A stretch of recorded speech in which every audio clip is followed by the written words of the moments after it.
All right, today we're going to talk about weeding a little bit here. And for weeding in your garden, this weeding fork is your friend. A lot of people don't have one of these, but a weeding fork makes it really, really easy to get the roots out on when you're weeding dandelions, thistles, other things, grasses, anything like that, especially if you have ground cover and those kinds of things. So when you have a weed, it's really important to get the roots out. So if you don't get the roots out, that will grow back even stronger.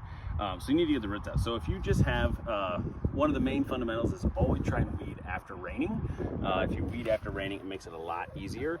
But if you're trying to just pull this out, a lot of times with dandelions, you get this without the entire taproot. So there's a big bunch of roots that go down. So now right here, I will have 3 dandelions that pop back up again. That's probably what happened with this one last time, is it pulled into a bunch.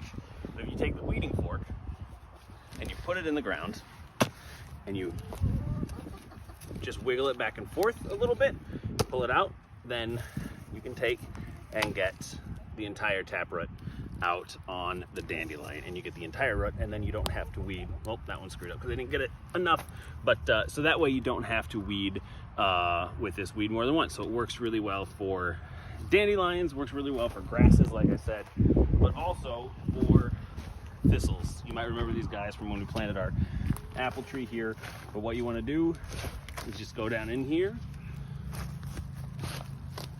and just loosen the soil around things. And then with thistles, I like to go underneath of the mulch so that way you don't get to the thorns. And then it just pulls out most of the root. Thistles are really difficult to deal with because these are all probably the same plant that just grows underneath the ground. And so you pull it out and you get as much of the root as you can, and you just have to constantly do it or kill it with Roundup. So those are your options with thistles in order to get them out. So you can see how far they go down there. And then same theory with grass, but make sure to get a weeding fork. It will be your best friend in the garden.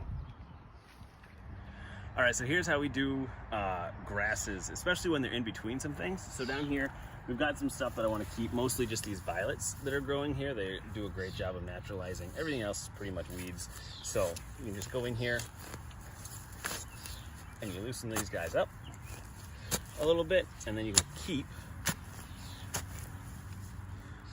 what you want from in there and just pull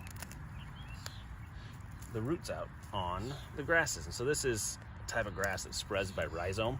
So you got to get as much of that out as you can. So it's loose in there. Pull those guys out. So see all these roots that are coming out with them. And then these are the violets that I want to keep. So we're going to pull around them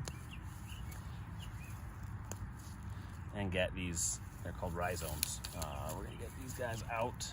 And you're not going to get all of them right away, so it takes a few times in order to get everything out. So that is how we work to get the grasses out that are in between plants. So see, here's a really good one. This is a lot of plant right there, and so you want to get all those roots out.